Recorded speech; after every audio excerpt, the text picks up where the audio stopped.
Alors parler après tous ces invités d'honneur, c'est très impressionnant, très impressionnant.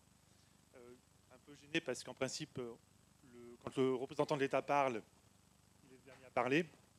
Donc je vais être rapide et concis. Je suis très content de participer à l'ouverture de ces journées qui deviennent institutionnelles maintenant, parce que ça fait 3 ans qu'elles existent. Il faut savoir que ça a été, et là je me tourne vers Monsef, un combat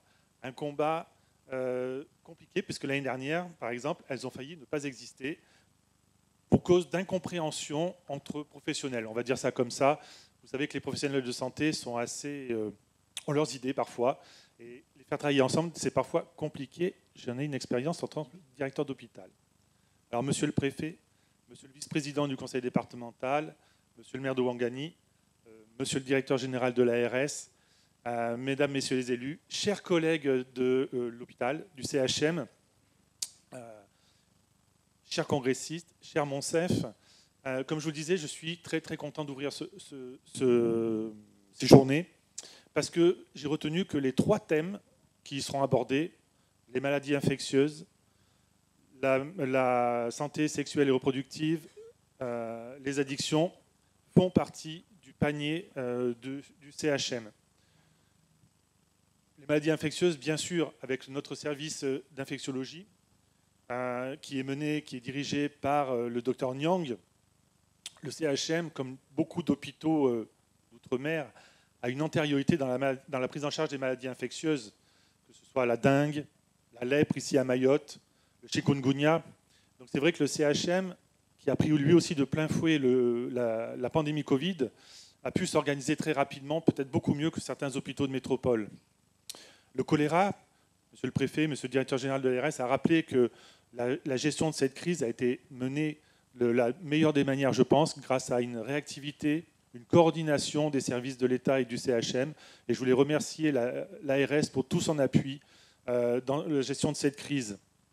Nous nous préparons, bien sûr, pour la prise en charge éventuelle d'une pandémie de monkeypox ici sur Mayotte, dans la même organisation et les mêmes, on va dire, prises en charge que pour l'épidémie de choléra.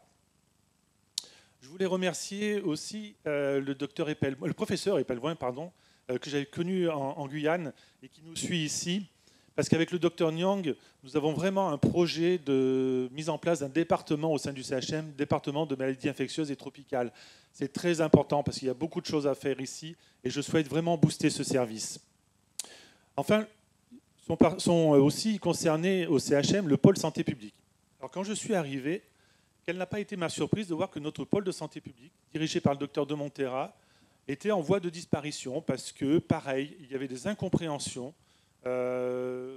entre l'équipe dirigeante et ce pôle à l'époque. Or, dans un hôpital comme Mayotte, un pôle santé publique, c'est une pépite, c'est quelque chose qu'il faut protéger.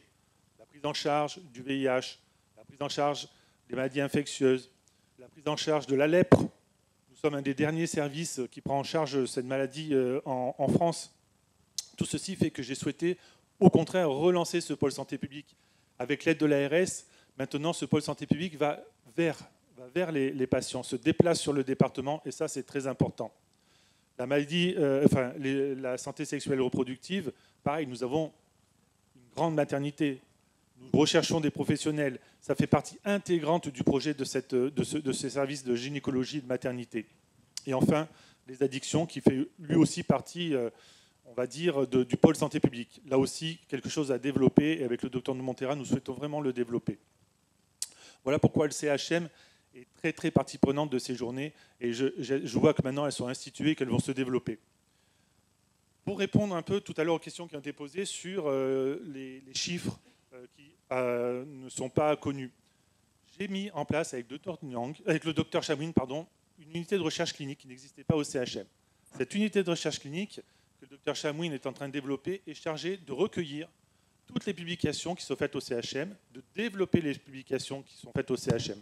Pourquoi ? Parce que jusqu'à maintenant, toutes ces publications, et vous seriez surpris du nombre de publications réalisées par les médecins du CHM, n'apparaissaient pas. Il n'y avait pas le logo du CHM.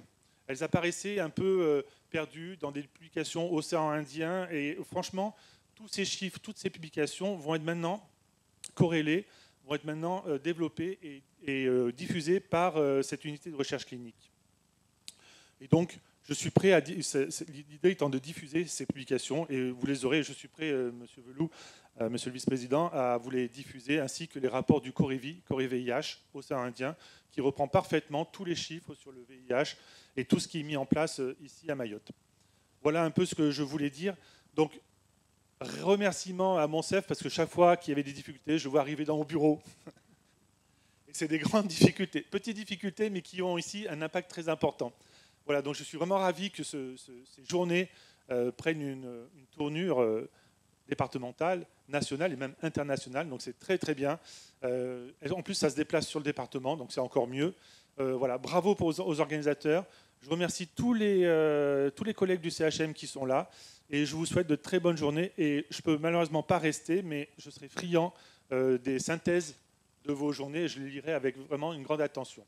Voilà, bon congrès à tous les congressistes et merci beaucoup.